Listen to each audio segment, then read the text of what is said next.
This week in Square Up with GraySquare.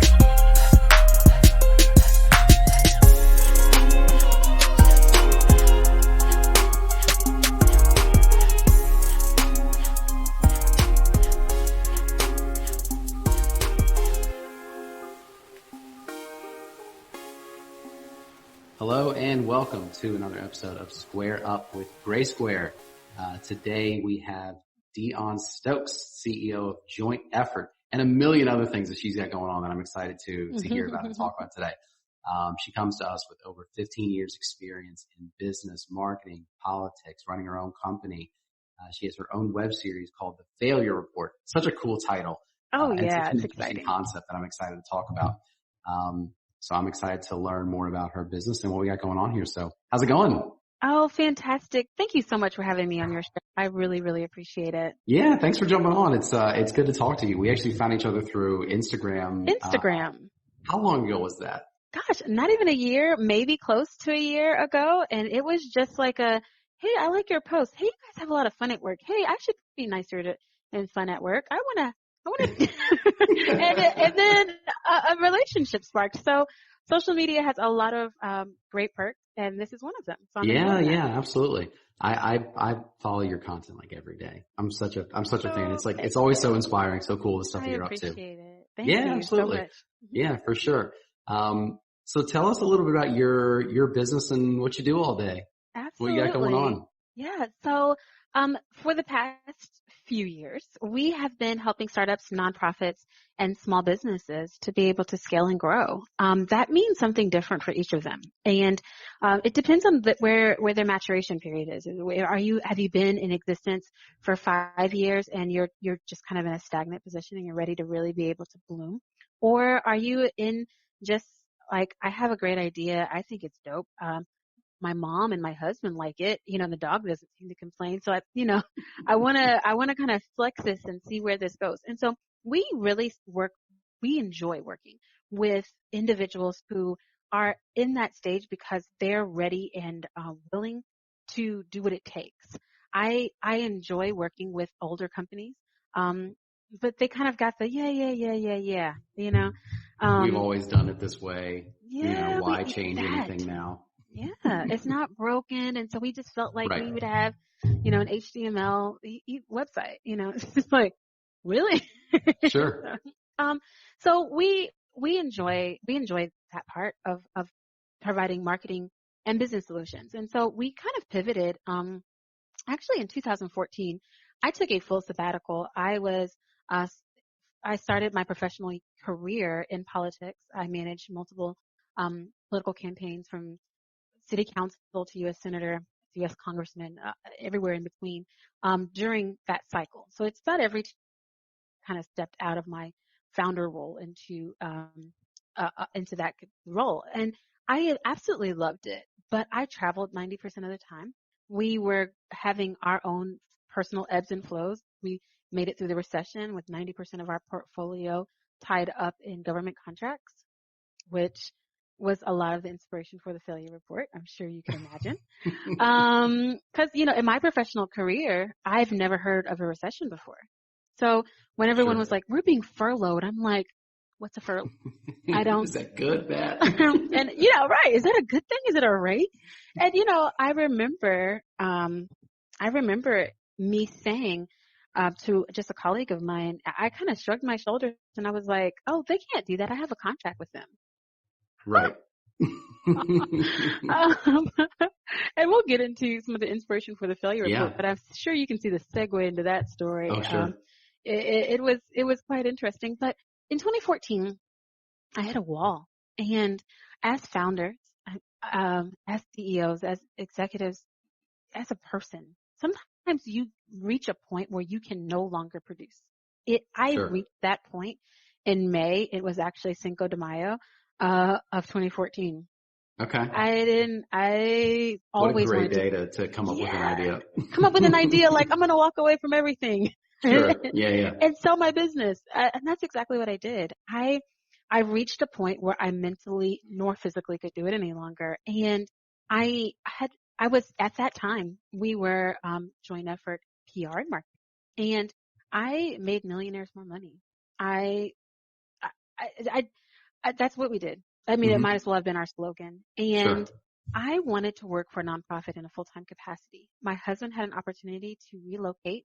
At that time, we lived in Huntsville, Alabama, which is very North Alabama, which is Yeah. full of missile defense and government contracting and all of those things. And we moved here to Louisville, Kentucky. I love And Louisville. We got to talk about that a little bit oh too. yeah. And I settled into a really nice position at a nonprofit. And I had set some really lofty fundraising goals. That was a part of my exit plan. I met those goals very quickly, and it gave me the opportunity I needed to just take a break. But in that time, I found a passion for nonprofit work. I found a passion. I've always been a fundraiser working in politics. It's not hard for me to ask people for money. I can Sure. just lean in and just say it. And I loved it. I loved every part of it. But what I found was, if I was going to get back in marketing, I realized I had to pair it with business, because every time I encountered another nonprofit, this is during my sabbatical or anything, they would always have business problems that made them not be able to either afford marketing or not understand it. And so I decided when I got back in business, that we were going to do business consulting and marketing, because they go so hand in hand. Whenever your financials are screwed to a wall, when you don't have the right individuals in the right positions, when you don't have an operating org chart, when your board is haywire, when you have a product that could be, that is severely profitable, that you in front of investors, but you don't know how. I realized that I needed to take those two things and put them together. And so for the past few years, that's what we've been, and we've been killing it. I've been That's having a outstanding. blast. I've decided to learn a lot of hard lessons. I've taken my sabbatical very seriously for just your mental wellness purposes. I didn't know that word was not in my vocabulary at all. Not somebody working at the type of work you're doing, at the type of hours I'm sure you're putting in. There's Yeah, no room for that there's foolishness. no room for that. I mean, truly. And it was a really unfortunate it was actually, I can call it a sad day when somebody said, "How many kids do you have?" And I was like, I don't have any kids. I was like, I forgot to have children. I was like, I look at life now. I'm a woman of a certain age, and Sure. I've just looked at life and I just said, maybe I forgot that for a good reason, but golly, it was not an intention. I just looked up and was like, dang it, it's too late. Right. Not something I suggest, but it happened, which is again why the sabbatical is necessary. It's been fun. I've had a blast doing what we do. I am very passionate about what we do, and the individuals that we serve are absolutely fantastic. That's great. That's really cool. So working with, and I don't have any nonprofit experience personally. Mm-hmm. I'm intrigued by it. I'm interested by it. I just haven't landed there. Yeah. Do you find that a lot of their mistakes are built around, infrastructure?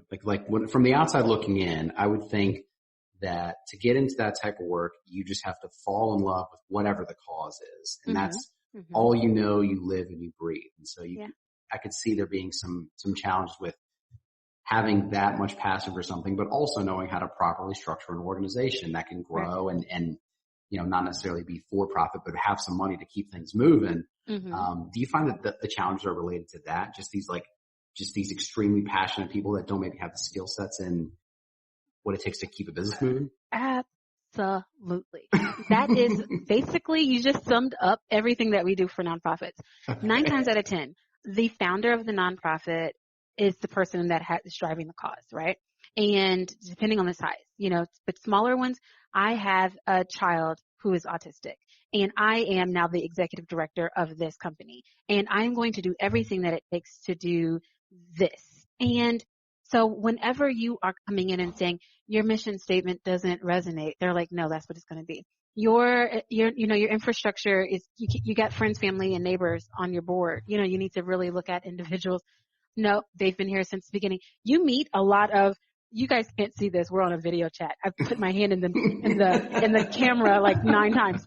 That's what I feel like is happening. It's just hand to the face every time, because the passion is there. So for an individual coming in as a consultant, you have to learn the language. You have to learn to just not even go down that road. You know what I mean? Because it truly, again, maybe not always, but it's something that they are actually passionate about. It's successful. It's what makes me enjoy working with them. But I had to learn my position. You know what I mean? I could not come in and You say, got to kind of hey, ease your way in. yeah. It was, you're not family. You know what I mean? And we've built this on family. So we've recognized deficit. We're asking you to come in. You better make yourself at home. Pull your seat up to the table quickly or you won't be successful as a consultant. I mean, that's almost advice. If you don't do it, if you come in the suit and and have the portfolio and the pro forma to show we've been researching your 990, you're going to get into face every time. It's so funny because I mean, from the outside looking in, if somebody can come in, they can, if they're giving my business advice and analyzing the business, they can treat me however they want. But if they're going to help bring an extra dollar to the table, you can call me anything under the sun. I don't care. Absolutely. If you're going to help make more money and provide for people. But I could see it being different on like such a passion project. And it's so interesting to see how like, these things can get off the ground and be a bit sloppy internally, but just get to the point where they are based on just grit and drive and passion. Yeah. It's interesting to say the least. It really is. It really is. The nonprofit that I worked for had a $4 million budget for 12 years. They were incomplete. I mean, like you talk about stagnant. Like, I mean, I feel like they were just dead, just in the water. And I looked at their infrastructure. I looked at their board. I looked at their strategic plan, which didn't exist. And we created that. I was still myself. I was in disguise. You know what I mean? I was Deon on sabbatical in disguise trying to say that she was going to wear like, khakis and flats. Sure. Lord, God forbid, to work. And, and so, I played the position, but when I left, they were a $10 million completely, a great company. I got them to sustainability for at least the next 5 years. That was my goal. I knew that I could do it. It was not based upon grants. It was based upon a true strategic plan that was going to help them to be able to retain that level of income on a consistent basis. They had it. They had everything they needed to do it. They just didn't know how. Sure. And that's what we did. And so when I learned that, I was like, I could take this prototype and do it over and over. And we have, yeah. How are you finding a lot of these people to work with? Like, is it, I mean, cause it seems like from what you said earlier to have these type of people allow you entrance into their baby is a challenge in the first place. How are you pulling a lot of that off? I will gamble and say 90, maybe 85% conservatively % of our clients are through relationships. We build relationships and those relationships yield opportunities. We enjoy networking. We enjoy meeting individuals who know, like, and trust us and pass our card on to other individuals. We live in Louisville and we have one client in this city. We have more clients in Kansas and Colorado and California and Orlando than we do here, because those are where my relationships were built. Those are where opportunities kind of were seen and they came about.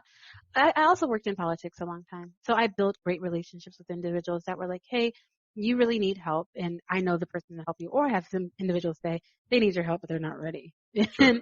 and when they are, they are. What is hard about relationship building and that being the way that we bring in clients is that it takes a long time.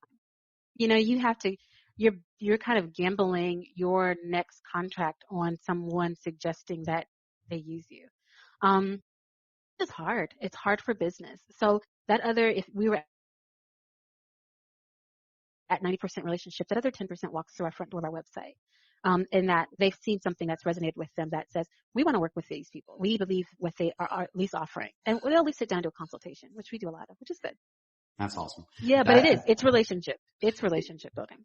I could say the same thing for us. I mean, we work with some pretty large companies, and you wouldn't think that, you're going to land a contract with some, major Fortune whatever company by knowing a guy who you worked with a few years ago that you did a good job for, and it comes right. You wouldn't think that that's how, like, those types of things are done and constructed. But I mean, from our experience, it is. And I think you spoke to a good point that rings true to me that I try to pass on to some of our people is that a lot of times networking is about not trying to make the sale today. No. I don't have to make $1 by saying hi to you. I had to build a relationship, let you know what I'm up to. Yeah. And things come around. Careers are very long. You find time to work with people. You do. It's interesting how that plays true from what I've seen in your world as well. Yeah, it's a long gestation period, but it's sometimes it's about a year, and you see it come around. The relationship that I built that was the most bizarre, I will say, is I handed somebody a beverage napkin because they spilt red wine on their white skirt. It was winter white. It was so cute. She looked so cute, and she spilled red wine on it, and I was as mortified as she was. I was like, oh my God. Sure. And we chatted it up, exchanged contact information. It may have been a year later. She's like, I don't know if you remember this, but this one time back in band camp, it was just this long, like, oh, remember me? And I was like, absolutely. But that doesn't even seem real. That seems like you got that in a movie about. Right. Well, that didn't even think of that. Yeah, but it really is. I mean, that's how love is found on every single Lifetime movie and Hallmark Christmas movie, and it can happen in real life as well. So, that's a great story. Yeah. That's awesome. What do you think the most common theme or common thing that these guys are messing up when you walk in the door? Like, what's the common thread of, like, everybody seems to be doing this? And the reason I ask is people listening to this a lot of times tend to be living in startup companies or kind of the entrepreneurs of the world that check us out. That could kind of be in the same boat. What do you think a lot of these people are messing up? Yeah, that you walk into? I love to look at financials first. During my sabbatical stint at the nonprofit, I was the interim CFO for a long time, which was amazing. Another lesson learned. But just being a business owner, I understand P&Ls. I understand how to read financial statements. And every time I look at a budget and I see either no line item or very small line item for marketing, I realize we're about to have a problem. Statistics say that about 40% of your budget as a startup should be in marketing. If you are a SaaS company, if you have the greatest invention since sliced bread and nobody knows about it and you have no branding around it, you have not built a persona, you don't have a buyer, you don't have even done any market research, you don't know how much you should sell it for, you don't have the right color scheme, you don't have a media psychologist evaluating how relevant it is to the market today with the trend cycles, like, you're not going to make any money. Sure. That's my tell. I look at your budget. I can tell you in just a few short minutes, how hard our job is going to be, to kind of just help you to understand how important we are. But, that's the biggest mistake that individuals make. They feel like marketing is having an Instagram page, and sure. it's such a major part. It's how our relationship was built. But it is not the everything. You know what I mean? And, I literally have had individuals say, I have a Facebook and a website. Like, we've gotten marketing under control, and I'm like, well, who's your buyer? And I'm not using, jargon. And they're like, and there we go. You know what I mean? So I feel like startups have to just give the attention that is necessary to marketing. There's some great individuals. They're very much so unicorns that can be an inventor, an innovator, a maker, and a marketing guru at the same time. Just pay the marketing person. Yeah, that was going to kind of lead to my next question. Is just like, pay us. Just give in. Just give in already. Yeah. You got to look at it the right way. I think if you start by looking at it as an expense, you've already messed up. You have. You should look at it as something that will make you money. And that's really what we tell our clients, is that if we don't make you money, then you need to fire us. Because sure. Yeah. My sole job is to increase your buy, increase the individuals that walk through your front door, no matter what that looks like, if it's a brick and mortar or online. And if I don't do that, and if I fail to do that, that's my grading curve. Grade me on that. And if we haven't met that, then we're not worth it. But we will be, because even if you just know how to speak to your buyer, we've won. You know what I mean? You know that your buyer is female and she's ages this through this and she shops online at this time. Well, then we've won. You're going to make money. You already learned the language. You know how to get the message to that person. That's it. Yeah. Absolutely. That's the biggest mistake I've seen. And it's, again, easy to identify. Look at that budget. If it's not there, you got them. That's it. That's great. Do you find that, and this is going to be, I think, different for nonprofits. Do you think their mistakes have some commonalities with the mistakes of a a startup in a lot of cases, like mismanagement of cash flow and allocation of resources? Yeah, I find that um, it's kind of interesting. Startups will spend a lot on product development. Nonprofits are very, very stingy. They Sure. are afraid to spend because they don't know where their next dollar is going to come from. If I can sell this widget and if I know I priced the widget at it enough, maybe if I've overpriced it even, if I can sell this widget, I can pay my light.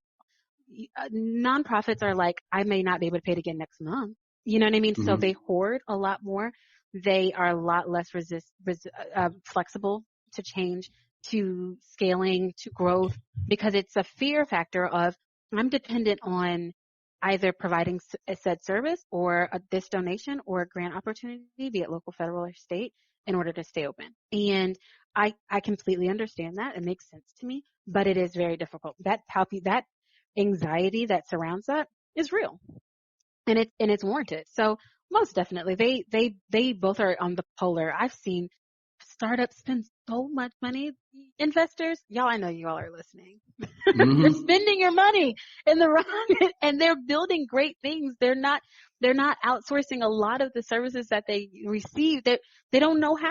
Right. They are makers. They don't know that part. And so hiring a business consultant, someone that works in marketing that can help you to be able to understand what that budget should look like, helps them be far more successful in the long run. Yeah, it makes sense.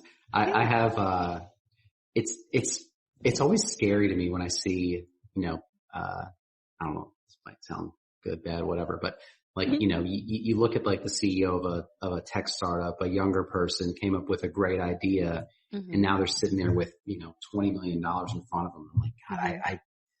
at that age, at that time, if I had 200 extra dollars, I was like, What? what am I going to do with all this cash? What Right. am I going to do right now with all this Exactly. cash? Right, right, It's right. burning you. Yeah, right. And so I could see that being just dramatically mismanaged. It is. I It is. really could, just Yeah. from, you don't know where to start, where to go. I don't know where to start. And that's where I love working with startups because typically they do have the access to capital, but to Sure. really be able to help them to understand where to start because they'll be far more happy, successful, and their investors will be also very, very happy with them in the long run.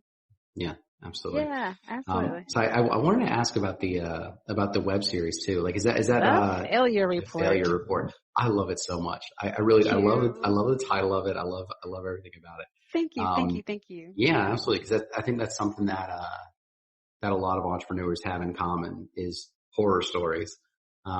Here's where the world came crashing down upon Mhm. me and how I had to figure Mhm. out how to pull myself up and get Mhm. moving.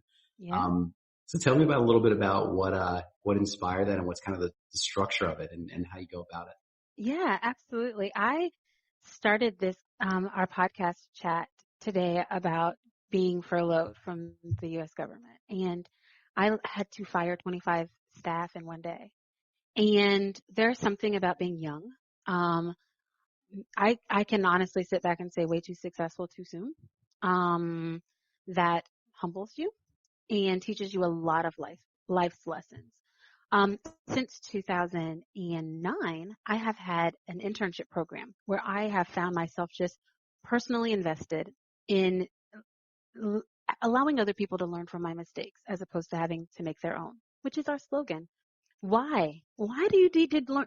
The stove is hot. Do not touch it. Look at my hand. I've already had the burns, the scars, the bruises. Don't do it. Sure. Don't. And after one failure after another, I've decided that I couldn't be alone. There was a time when I got back in business after my sabbatical, I thought I needed a business partner. And I've always been a solopreneur. I tried it. It was an epic fail. I think I talk about that a little bit in the failure report. Sure. Because as a founder, you always want it. You want a partner. You think if I have a partner, we'll both be tackling this one problem and we can both be as invested and then to watch that fail, it sucks. I Yeah. knew I was not alone. I knew that there were other individuals out there that would be willing to tell their story. And honestly, whenever I pitched the idea to either celebrities or other entrepreneurs, they were like, heck yeah. I'm sure this is not explicit. I was going to say So something. whatever They you were want. like, Yeah, whatever you heck want. yeah. Yeah, right. That's not how I talk in real life. Right. But they were like, shoot, yeah, I would love I would love to tell somebody this story. I would love for someone to be able to say, I'm going to be better because I heard this. You know what I mean? Or it's just really a support group where I'm not alone. I've not walked down this dark path and I chose the wrong fork, in the road by myself. And so our whole premise is just that. Learn from my mistakes as opposed to making your own. From that, my mom's a psychologist, and she was like, love the concept, think it's swell. What are you doing with these individuals' feelings after you muster them all up? And I'm like, they're going to go out and be great. And she's like, Mm-hmm. but after someone hears this story, I mean, now what are you giving them? And I'm like, I'm giving them hope. And she's like, maybe not. And so in 2020, we are launching our own tech product. And this is my first stab at this in life. You guys, Okay. I need a support group because I'm Okay. just so overwhelmed with SaaS products and blah, blah, blah. But we are creating a platform where entrepreneurs can come to our platform to be partnered with a business coach, a life coach, or a business consultant to be able to help them to get over the next step. I failed. After firing 25 people in one day, I had a hard time getting out of bed. Mm-hmm. I mean, I didn't see like why I needed to keep going forward. I didn't have that support group. I didn't have anyone that I felt like I could go to and that understood what I was dealing with. You know what I mean? Because for me to be like, and then they gave me a severance. People are like, shoot, yeah, take that money and go. And I'm like, this is not a good thing, Right. I didn't have that. And so we're creating that. And so shout out to Mama for really putting the idea in mind of this is a little bit larger than just a web series and a podcast. This is an opportunity to make a deeper, more long lasting change with individuals who have failed. And I'm not saying that you can only use our platform if you have failed. But if you are just trying to avoid it, like watch our show so you can avoid the disease that's forthcoming. But that is on the horizon for us. Again, it was the brainchild directly out of the failure report. And so we're really excited about it. Season 2 is actually starting in the spring of 2020. And we have some really great names lined up. Arlen Hamilton, is one of the individuals we're going to be interviewing. I think I shouldn't say most interested in interviewing her. For the others listening, I'm interested in you too, but gosh, she rocks my world. She is a VC out of LA and out of California, just killing it. And she has her own failure report. Being on food stamps and living in the airport while trying to start a VC firm is no short feat. And she did it. She did that.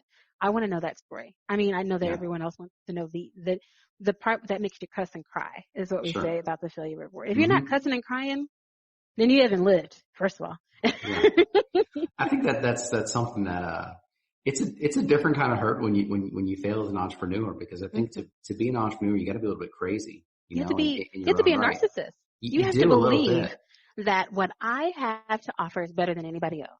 And I can sell it better. I can package it better. People would want to buy from me as opposed to anyone else. You have to be crazy, right?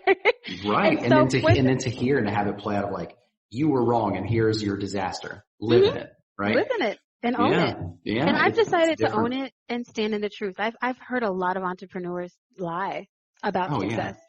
And everybody wants to be successful, but it's far easier to say, oh yeah, I just signed that. And I'm like, I just lost a major contract. It sucked. Terrible. And here's what happened. Probably gonna happen again. Yeah. It's probably gonna happen again. So learn from me. You don't have to do it yourself. I love it. That's great. Yeah. Thank you. I'm excited about it. No, I am too. I'm a full on subscriber now. I'm in. I can't wait to check it out more in depth. Yeah, absolutely. Thank you. How long have you been in Louisville? Louisville, Kentucky. And I appreciate you saying it properly. I am trying. I've been chastised enough to be able, because I started when I connected my utilities moving here. I said Louisville, and the lady was like, "Hold on now, you got to learn today. You're gonna learn today." Exactly. I moved here to Louisville a month after I decided to sell my company, which was I decided to sell single May and moved here in July 2014. Okay. Okay. Yeah. I lived there, when did I move to Louisville? So I grew up in Nashville, great state of Tennessee. I went to Yeah. college at Western Kentucky. Uh-huh. I went back to Nashville for a year, moved to Louisville to start a company with a friend of mine. And that would have been the summer of August 2008. I moved to Wow. Louisville. I lived there for Mm-hmm. a year and then Uh-huh. I went to the Northeast and have bounced around up there ever since. That But is fantastic. I didn't realize you lived I here. did. I fell for it hard. I loved Louisville. Oh, the Um, Party City. It's oh yeah. fun. 4th And if Street, you, Bardstown, Churchill Downs. Oh hmm yeah. Yeah, that's Hmm. where we live. And so I live Yep. in the middle, the epicenter of all the crazy. Yeah. And our offices is also located there. So it's great to be able just to walk down the street and see, Yeah. you know, It's a happening very, place. yeah, very bizarre people, and go Hmm. get great coffee. And it's cool. It's a cool city. It's a really cool city. Did not know you were from Nashville. Living in Yeah. Huntsville, we're so close. That was where we went Hmm. to act up a little bit, Yeah. and, Right. So you can get there about an hour and a half or so. I it's went very to, easy. I went to Huntsville all the time growing up. I played soccer and, we Yeah. traveled a bit. And a lot of teams we play were in, Huntsville. We do In tournaments in Huntsville Huntsville. and run Yeah, around there a that's little bit. awesome. Small Hmm. world. So you understand being a southerner. Absolutely. And I'm stuck here in the Northeast with all these Right. Yankees. With all of the Yankees. Right. So, but, I'm sorry, go ahead. No, it's funny. That you'll appreciate this living in Kentucky. My dad says, when I moved up north, I crossed the ocean, the Ohio Ocean, that divides the north and the south, the Ohio River. He's like, you crossed the ocean, you went up north. You went up north. Across the ocean, the Ohio Ocean. That's right. And it happens. It's so funny because I feel like this is as far north as I'm going. I'm originally Sure. from Tampa, Florida. I lived in Huntsville for 20 years, and I told my husband, this is it. I mean, these 30-degree highs are not There's a built problem. for this. Yeah, there's a problem. It's a big problem. We actually, at our company, we just started a project down in Miami that we're trying to get off the ground, to make a long story short. And, I've been planning my escape. I'm like, I want to make sure that I am there to help this thing, but only in the winter. Only you in guys the can figure it winter. out in the summer. In the winter, you're desperate for my help. Hopefully. Listen, that is the plan. I have a client in Orlando the same way. I only conveniently need to spend a month there with them in between the months of November and January. That's it. She's very strategic. Yeah. That's awesome. Absolutely. Yeah. So if I wanted to ask if I'm out there listening, where do I find the failure report, and how do I find your business, and how do I get in touch with you and say, hey? Absolutely. So I'm a very, very much so a personal touch person. So you can find me, Deon Stokes, at S_DS on Instagram. If you inbox me, write you back. Also awesome. on Joint Effort. Joint Effort LLC is how you find us, also on Instagram, Facebook, Pinterest, and LinkedIn. We have a very vibrant conversation online. We're also on Twitter. Me and Twitter, I think I'm a little too old for Twitter. I don't know what the deal is, but I haven't figured it out either. I'm not there. I can't figure it out. I haven't figured it out. But, if you all write me there, I do get a notification. So we'll and then for the failure report, we have episodes released every Tuesday. Awesome. We are ending the first season. We will be revamping in April of 2020.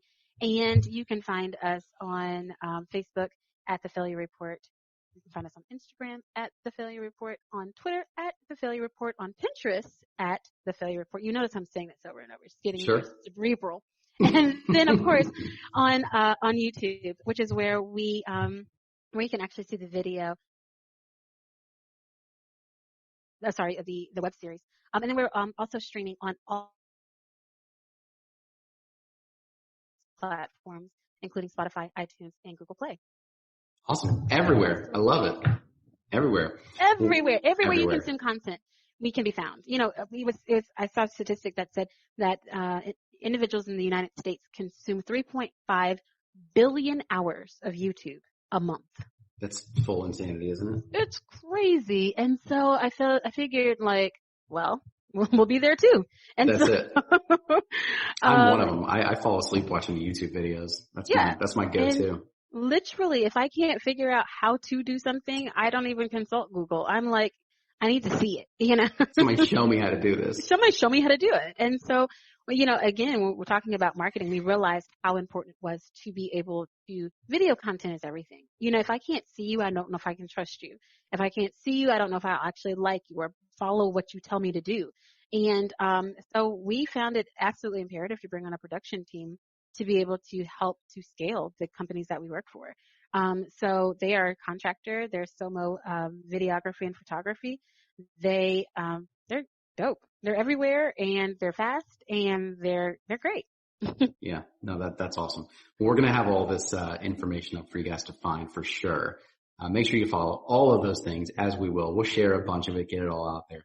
This has been a fantastic interview. Great talking to you. It's great to finally meet you in person here. Well, video, we'll call it, Yeah. We'll catch up if I can make my way down to the Derby here next year. I know. Please have let you me been? know. I have. And so. Isn't it the best? It's amazing. It's such absolutely a classic amazing. The first time I went, a congressman of mine found out that I was living. He had, congressman seats. And then I went Millionaires back. Row. Yeah. For those of you who don't know, yeah. Mm-hmm. And so I go back the next year, and it's just my sister and I. And well, we weren't on Millionaires Row, and it was a different experience. Sure. But it was absolutely amazing, to say the least. I mean, nobody was passing us champagne, but man, we had enough mint juleps to float away. We had ourselves a blast. Mm-hmm. It's what Derby's about. That's another reason you don't want to go to the Northeast is, you can go find bars to watch the Derby at and the casinos will play it and stuff like that. Yeah. And the mint juleps are, just trash. So bad. They'll use a mix. They'll use it's like you are disrespecting the state of Kentucky right now with this mint julep. You had nothing until you had muddled mint and sugar in a. The real stuff. Good. The real stuff. The real stuff. But it's amazing. So I went 2 years, and because the city sells out of lodging, I actually rent my house and I take a trip during that time. Good for you. Yeah. So we've already rented our house for the next 2 years.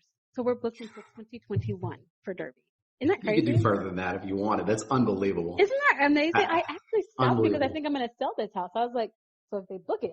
You don't want to overcommit. Oh, you ruined somebody's weekend. Yeah, right. I ruined their life. Right. I paid you. But it's been great. I do. I love Louisville. So next time you're here, please, better. You know it. Yeah. Text me. Yeah. You got it. Yeah, absolutely. Thank you. Well, Deon, this has been an absolute pleasure. Thank you so much for hanging out, and for everybody listening, thanks for checking us out as well. All right, later, guys.